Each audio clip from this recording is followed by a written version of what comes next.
G'day, welcome to the channel. You've tuned into the Pedal Picassos again. Thanks for doing so. I'm Rod. If this is your first time, please give us a thumbs up, hit subscribe and drop a comment in below. Let us know what you think of this. This is the Fender Distortion from the Hammertone series, and I've been going through some of the pedals in the Hammertone series, and I think Fender have really done some homework here when putting these together. What do I like about them? They're a solid Hammertone housing casing, top mounted jacks and top hat knobs, very similar to a lot of the Fender range. They've got it's a clip switch, but it's fairly soft.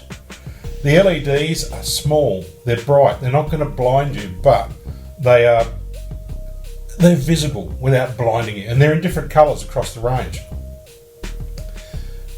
Some of the pedals are able to be powered via a 9-volt battery as well as DC power supply. Not all of them. When you get into the more power-hungry ones, the delays and reverbs, the only option is for DC power. They've got a thumb screw on the back to get access to the interior, and you can see in this particular pedal, the distortion and the metal pedal that we're reviewing today, they have a battery clip. So I can show you that there. They've also got another feature which is an endearing quality to the series. A lot of them have inside trimmer pots, and I'll put this on the small camera as well so you can see that. We've got trimmer pots in this case, and the same across for the distortion pedal for a mid and also a filter. Now you get to adjust your mid-range to your liking, as well as a filter which will take out some fizziness above 4K according to the manual. So you can adjust these to your taste. That's a really good feature because you can not only tweak it to suit a particular amp or a particular guitar, but you're not stuck with that setting, and it doesn't give you a myriad on the top deck to play with. You've got 4 controls. Alright, in the distortion we've got level, gain, tone and bass, or treble and bass. Let's see how it interacts with a clean tone. I've got a clean patch on the katana.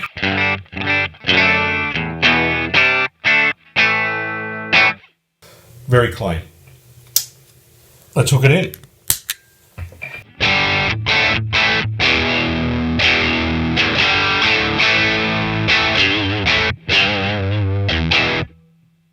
Alright, I've got controls set at around noon or 5 or halfway.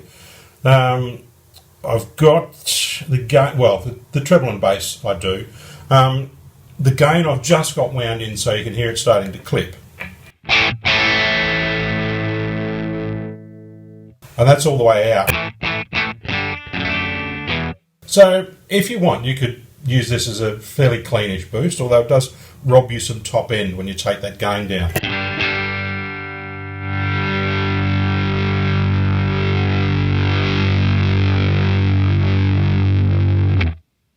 All the way up, and we're at max sort of distortion and fuzziness there.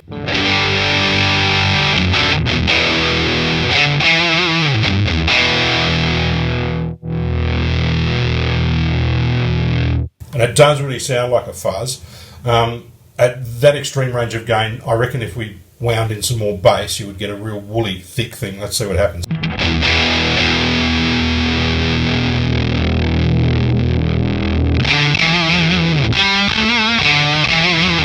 Yeah, and they were starting to max things out there, so you're getting some sputtering like a fuzz unit would.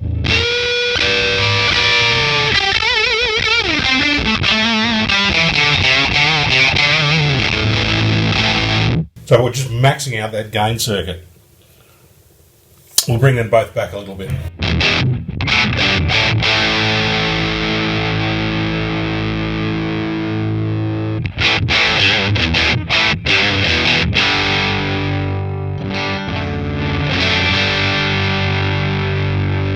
Treble control, all the way up, and has really brittle Really harsh fuzz there. Sounds like tearing paper while fingernails down a board and chewing gravel at the same time.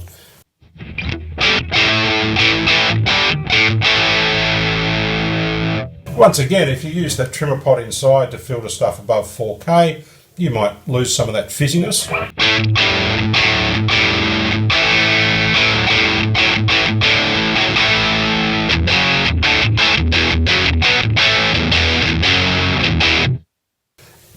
It's not brutal, but it's a good distortion.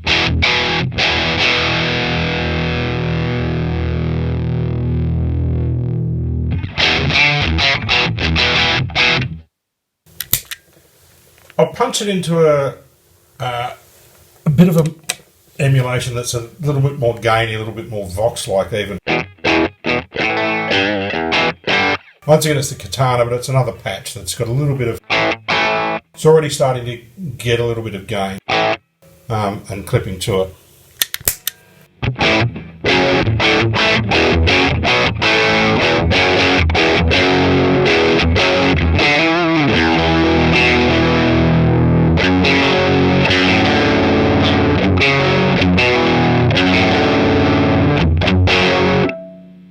And that's starting to sound a little bit like a transparent effect. So it's got the sound of that emulation. It hasn't mucked it up, it's just put some fizz and fuzz around it.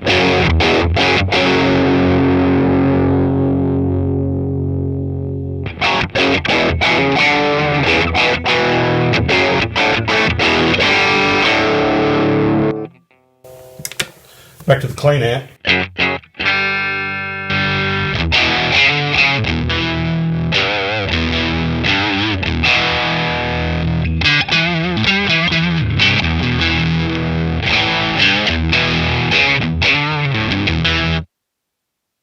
I think Fender have really come up with something in the marketplace that's not just another pedal series for the sake of having another pedal series for fools like myself.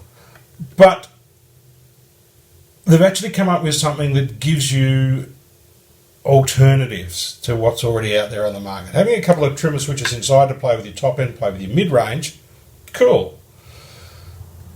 Solid heavy duty casing, top mounted jacks, top hat knobs, that instantly identified as a part of Fender's range. They've got some cool things going on in the Hammertone range, and their price point is pretty good in this current market with what's available.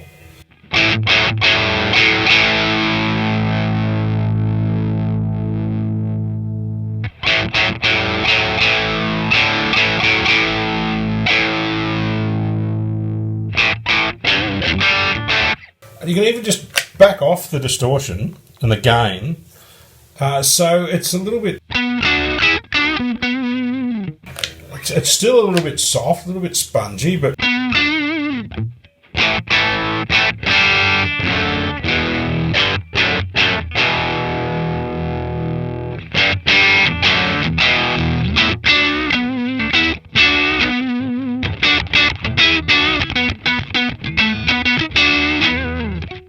Overall, it's not a bad distortion pedal. Let us know what you think if you've got any of these series. We're going to be going through a few more of them as well. Check our other links because we've got another 3 pedals up on this series already. And we'll see you again soon. Cheers.